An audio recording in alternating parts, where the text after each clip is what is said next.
I am Ferdinand Marcos, and I am the President of the Republic of the Philippines.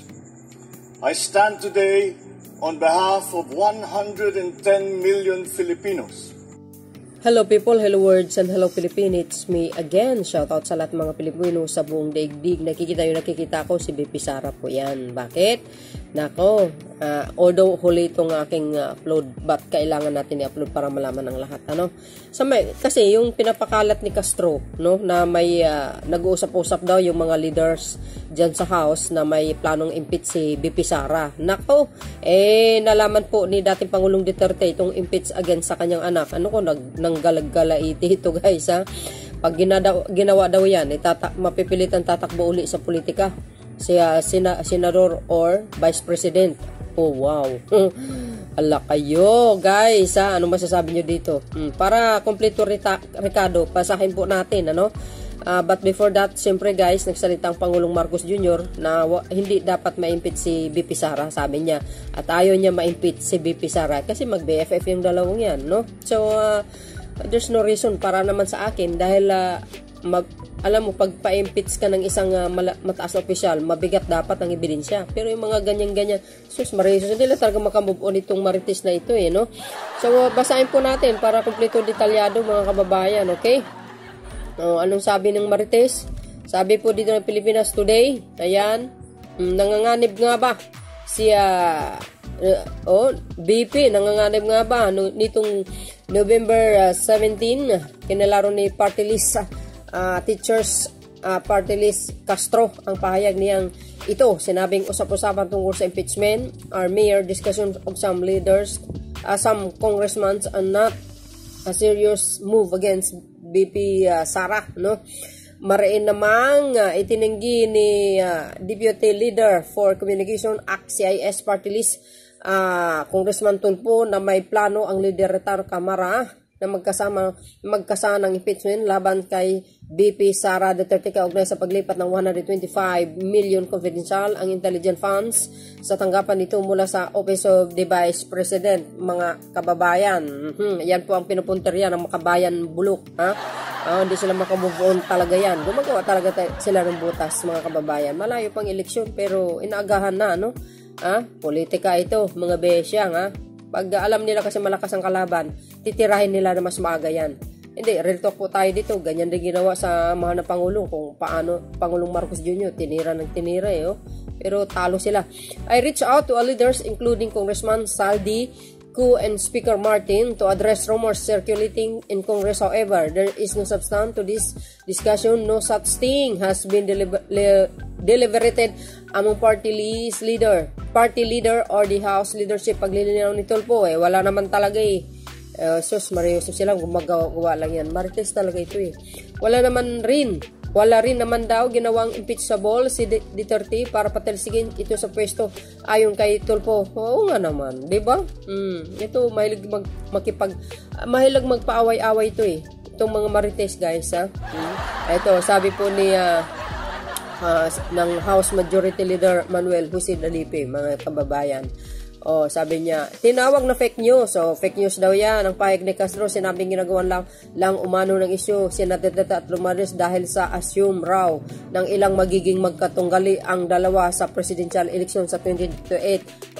Yan ang dahilan kaya binabanatan ni dating Pangulong Duterte sa Attorney Roque si Speaker. Kung tutuusin guys, pagbibintang po yun. Wala naman sinabi si Speaker na tatakbo po siya. As long as no declaration, mahirap magbintang. Ay, hindi po tatakbo yan.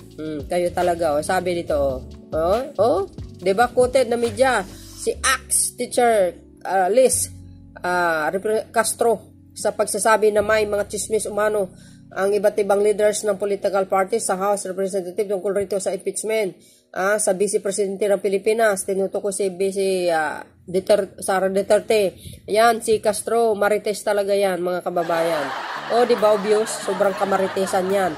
So dahil dyan mga besa, nanggalit ang kanyang ama, ay natural ama, pagtatanggol yung anak, ay mapipilitan tatakbo. Anong sa pagkapalagayan yun? Hindi kayo mapalagay, So yun guys, panoorin nyo ito. Si dating Pangulong Duterte. But before that, and bye and see you again. Baboos! cannot go into a guessing game na basta na lang i-impeach. For what? Intelligence man, binigay sa iyo eh. Bakit ibigay mo sa akin kung hindi ko gastusin? Alam mo, pag ginawa ninyo yan, mabalik ako sa politika.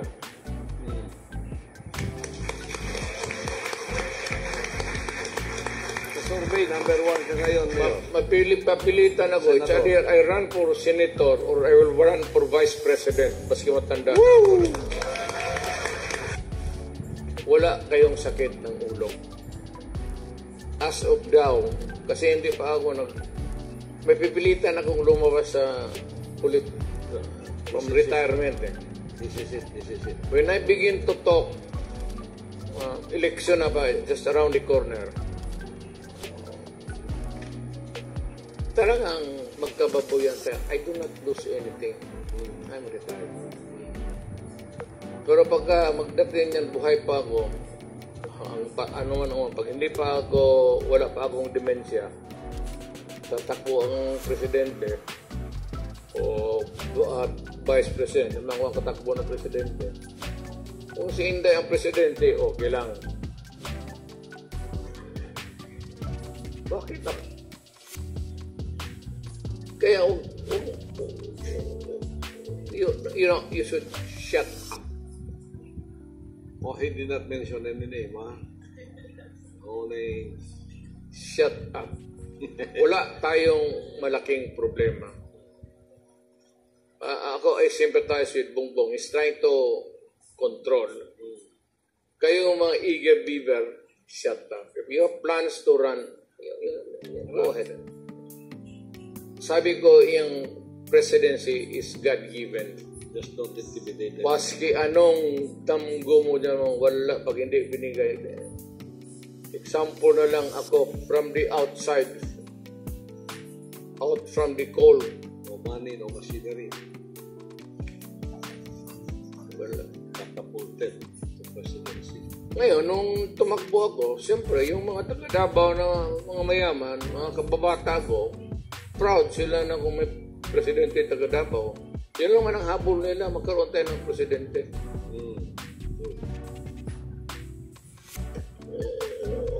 Mga classmate ko na sila, Dominguez. Dominguez is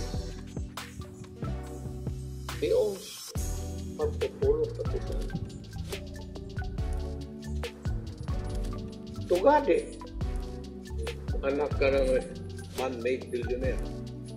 bilyonaryo yan. Self-made, I mean, self-made. Bilyonaryo yan. Kung magtapo niya pera, sabi mo 100 million, bali wala yan sa kanya. I'll just give you an idea. Marami dito yung nasa minahan.